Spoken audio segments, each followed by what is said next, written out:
Hey guys, my name is Jeffery Wang. So I'm basically collecting sneakers since I was a little kid. So today I'm happy to take this interview, just talk to you guys through some of my reasons that why I'm collecting shoes and what's the meaning for me behind it. So yeah, so let's go on. So I'm basically start collecting since I was, I would say roughly around 12 or 11. So I was in primary school and then all the kids around me, they wearing fancy shoes, but I wouldn't have the guts to ask my parents, say, oh, were you able to spend $1,000 for me just to buy a pair of sneakers, So back in the days, I would start using my pocket money.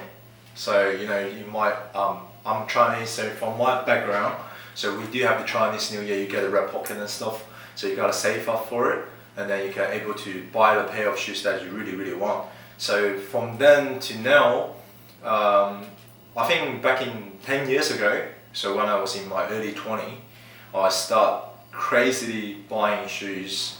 Mainly my collection from, what we call general release, just basically everyone can purchase from store.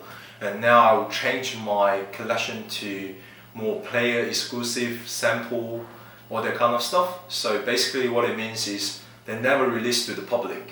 So they only release to the NBA players or their friends or family. So basically I started from, so I said before, because all the kids had around me have fancy shoes, but I don't have any. So it's more like compensating myself, getting more shoes, getting what I had, what I wanted to have back in the days. But, and then it start carry up, start getting more and more. And then I would say at a point, I started collecting shoes because just the trend, the fashion icons. Because say Kanye West, because every kid just look up to it, and then so at a point I was collecting because of that. But but this kind of thing won't last you forever because I'm now in my 30s, and I'm only collecting shoes because I love them. I like the way it looks. Obviously, I can't wear all the pairs that I have. So I would say it started from compensation of my childhood, or of what I wanted to have. Then I start change to fashion icon, following the trend. Then next I become just become a collection, just become a hobby, just like everybody else, collecting stamps, collecting whatever antiques. Yeah. I think you need to talk about the history of buying shoes. So in my good old days, when you purchase a pair of shoes, it's never been that hard. You don't have to go online, you don't have to do, you don't have to line up in front of the store. But obviously, because this is a market, this is a market that no one ever think of, the hunger sales. So if you want to talk about this more, it's about Nike. They have a strategy of their marketing. They start using hunger sales. What is hunger sales is like, I know people after this say 100 people after this, but I only got to release 50 pair. So obviously, when there is such demand, which means the price got to jack up. When the price got to jack up, which means profit. Profit means resale market. Resale market, which means they have different ways to sell it. So they start selling online. Selling online means bots, right? So you have to find a way to keep in all your details really quick, and then click it instantly when they just release. But obviously, if you have the bot, you will do it faster. But personally, I never use a bot. So yeah, so that's the problem.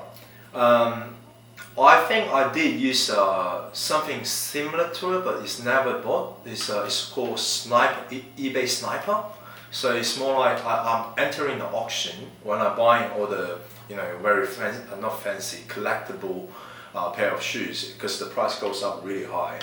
But I don't have the time because sitting in front of the computer to make sure I will get it. So I just keep into the program, and it will help me to do the last minute auction bids. So yeah, as much as I think you will want me to say it's a wrong action, but I wouldn't say that it's wrong, because be frankly, like today now we're talking about shoes market, right? Say we're talking about girls, like talk about your purse, your bags, right? When there's margin, there's people after the margin. right? So they spend the money, they spend the effort, they use the money to buy the board, they use the effort to set up all the things that you wouldn't do, and then obviously you couldn't get the shoes that you want, then you need to pay for the resale. I think there's no problem for it, because most of the case I couldn't buy for a retail price, I pay for the resale, because you're paying for the effort. Obviously there's a reason for such existence, right, for boards, right? But I would say for the sake of the market, it's not a healthy move, because, you know, for me, I really want a pair of shoes, but I don't want to pay for the resale because there's no point for me to do it. But I don't have the access to, you know, the latest technique, so I wouldn't able to get a pair.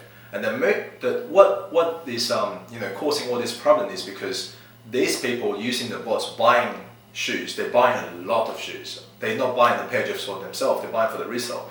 I wouldn't say there's any, you know, moral mistake for it, you know, but for us who after only one pair for ourselves, that's a different story, because they just purchased it, use it as a, you know, almost like a stock market. They're holding it, they wait for the price to go up, and then they resell it. So that's the problem. So yeah, so basically that creates what we have facing right now, because I know in many countries, especially in China, US, Australia, we are against bots because this resale market. And I think it's a long way to go. But I'm thinking all the retailers, such as Nike, Adidas, Easy, Foot Lockers, they're doing a really good job for it. They start using, you know, all kind of method to against it. But again, you wouldn't able to eliminate it because there's margin in it. So to eliminate the problem is stop doing harm yourself. I would say I'll probably give it a few more years. I would say we're gone, because as you can see, many of the very limited shoes that we after these days, right? Just like yesterday, there was a Travis Scott that just released, and then you will need to go online and then follow on Instagram, follow on Facebook, and then you have to register account. The account must be, you know, registered, and then you have to go. You have to, you know, check your email to do the confirmation to make sure you can enter the thing. So I think that's no problem. After a few years, this will go. So as nowadays, it's a trend saying, because all the Chinese, there's a term I don't know if you guys heard of. It's called risk management. All right. Sorry, risk investment. Okay. So because China now start, you know, controlling stock market, before it was STEM market, but all these companies, these corporations, they're using sneakers as just a carrier. It's not exactly a something that really matters, you know. Sneakers can be shoes, you know, can be STEM, can be this piece of lolly that I'm holding right here. I would say, okay, because I want the lolly, and then it will increase the price. So they change everything. Yeah, when you have corporation like that, when they jump in, they change everything.